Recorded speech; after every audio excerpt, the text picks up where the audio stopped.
你有没有在转角遇到过爱情？也许是网上的相见恨晚，也许是街头的擦肩而过，也许是在某个聚会上的怦然心动，可能是在电梯里对视1秒的陌生女孩或者男孩，你早上买早餐时不小心踩到脚，连忙道歉的那个路人。如果在你们四目相对的时候多停留那么1秒，多说一句话你好，也许就能点燃一段足以改变一生的浪漫爱情故事。爱情往往就藏在那些匆忙又不经意的瞬间里，或许你错过了很多次，但下一次记得主动一点，也许下一次就是你的命中注定。我有一个印象很深刻的前女友，我刚到18岁的时候，第一次和朋友们出去蹦迪，我们3个男的都很紧张，第一次去这种地方，先是感觉手里好像需要一点东西，可能会更融入环境，比较不太紧张，那我们就去买了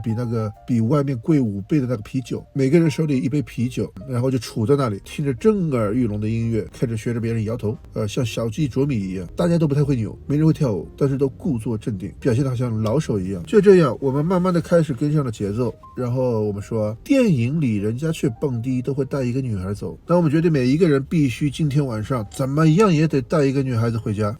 然后我呢，硬着头皮也不敢走得太远，就找离我最近的那一个女孩。她好像是一个人扶着玻璃栅栏，好像也挺萌新的。她好像很紧张，也在装，故作镇定，可能也是第一次来吧。那正好我可以趁人之危，我得去做她的救命稻草。我鼓起勇气上前和她搭讪，然后我们就一起跳舞啊，我们瞎跳，然后就聊天，然后我说我喜欢你，然后他说我也喜欢你，然后我就把他带走了，一起睡觉觉，然后开始约会、吃饭、逛街、看电影，然后再开始谈恋爱，在一起很久很久。因为我主动出击了，你看，所以我才能有一段刻骨铭心的爱情。你是不是也在等你的理想中的那个爱情？你等不到的。守株待兔的故事听过吗？一头兔子撞死在树干上，被你捡走了。你觉得爱情就是这么来的？那你就继续等吧，别等了，你得主动出击。特别是现在这个时代，每个人都在自己面前浇筑了一面墙，不知道算是为了保护自己呢，还是为了拒人于千里之外。明明你自己很孤独，很想要另一半，却又要用钢筋水泥把你自己给围起来，生怕爱情能钻进来。你得自己推倒自己面前这面墙，然后主动出击。不管你是男的或是女的，不管让你心动的那个人是谁，是你邻居，是你同事，或者是跟你一起跳广场舞的，或是聊了很久的网友，甚至是地铁站擦肩而过对视了2秒的转角遇到爱，你都得主动。因为也许这一次见面就是最后一次见面，也许你在酝酿你的情绪，哪一天我准备好了，上班上学的时候我再去向他表白，结果呢，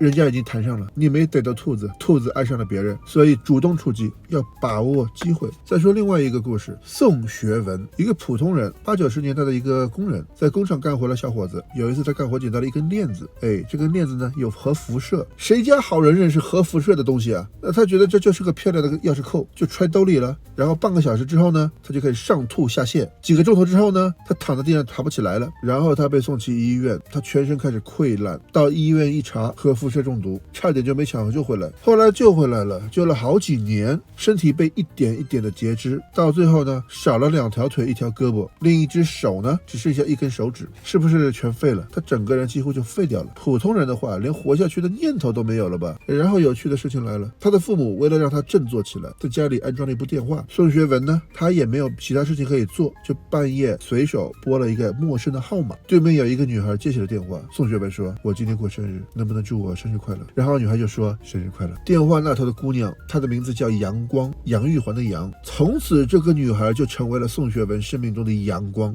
阳光灿烂的阳。他们就这么认识了，聊天扯皮，互相鼓励，然后再到见面，再到谈恋爱，然后彼此陪伴，直到结婚生孩子。他就算少了1条胳膊2条腿啊，就剩下半截身体1根手指，都懂得去按陌生人的号码。当然了，他肯定也没有抱什么希望，只是想找人聊聊天吧。但结果命中注定就出现了在电话的另一端。而我们呢，有手有脚，明明你的命中注定可能就在你的触手可得之处，而你还在矫情，你等别人找上门，你守株待兔，你还筑墙，好像生怕别人真的能找上门，怕别人得到你太容易，你使劲推开一切让别人靠近你的机会，然后半夜再发朋友圈，我的爱情在哪里？过了几年爱情还没翻过墙，那半夜里再发朋友圈，这辈子一个人过也挺好的。